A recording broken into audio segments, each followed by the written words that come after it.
પાલકના વડા. તો આપણે બનાવવાની શરૂઆત કરશું. તો પહેલા મિક્સરમાં 2 કાપેલા મરચાં નાખીશું, 4-5 લસણની કળી નાખીશું, સૂકા ધાણા નાખીશું, વરિયાળી નાખીશું, 6-7 મરીના ટુકડા નાખીશું અને અજમા નાખીશું, 1 આદુનો ટુકડો નાખીશું. આ બધુંને આપણે મિક્સરમાં કાઢી લઈશું. આ બધી વસ્તુને આપણે મિક્સરમાં કાઢી લીધી છે. આની અંદર આપણે પાણી નથી નાખવાનું, એમાં જ કાઢવાની છે. આ બધી ઝીણી થઈ ગઈ છે એકદમ. આ પાલક આપણે લીધી છે અને બધીને ઝીણી ઝીણી સુધારી લેશું. આ રીતની હાથમાં લઈ અને ઝીણી ઝીણી એકદમ સુધારી લેશું.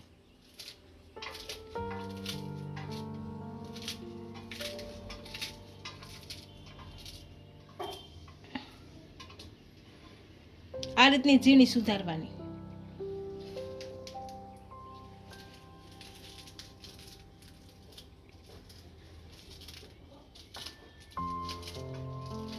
જો એવી લાગે મોટી મોટી છે તો 2 વાર સુધારી લેવાની, ઝીણી ઝીણી સુધારી જાય. હવે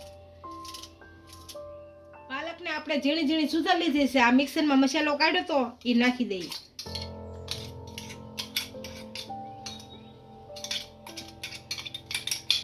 આ આમચૂર પાવડર નાખીશું,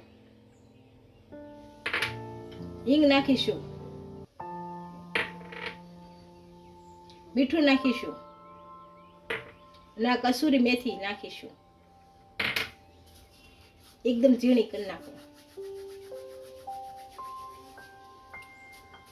હવે થોડો થોડો ચણાનો લોટ નાખી અને મસળી લેશું. થોડોક પહેલા નાખી અને હરખો ભેળવી નાખશું.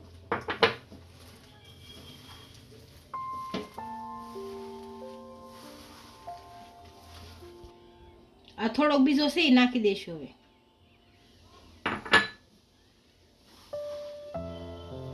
એક જરીક અમથું પાણી જોશે આપણે. આને કઠણ બાંધી દઈશું એકદમ.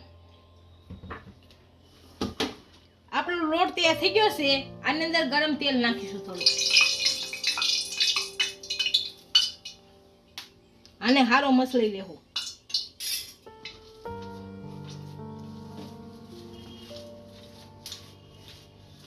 તેલ સારી રીતનું ભળી ગયું છે. આમાં સહેજ ભીનો હાથ કરી અને વડા વાળી દઈશું. આ રીતના ગોળ વાળવાના અને પછી તળવા મૂકશું.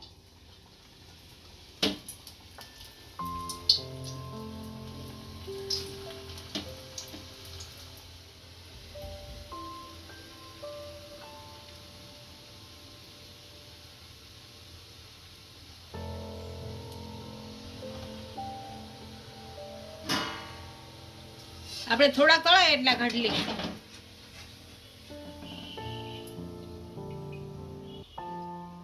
અને તેલ નીતા દેશું હાવ.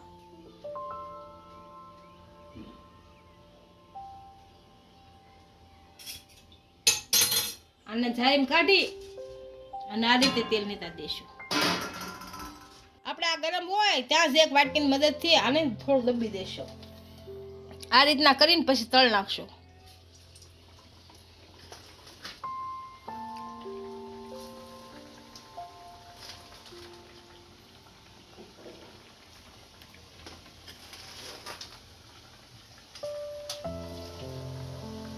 આ 2 બાજુથી હારા તળ નાખશું. આપણે બંને બાજુ વડા તળાઈ ગયા છે. આને કાઢી લેશું. આ જ રીતના બધા તળ લેશું અને તેલ નીતા દેશું. આ જ રીતના બધા બનાવી લેશું. આપણા પાલકના વડા તૈયાર થઈ ગયા છે. એને એક ડીશમાં સર્વ કરી લેશું.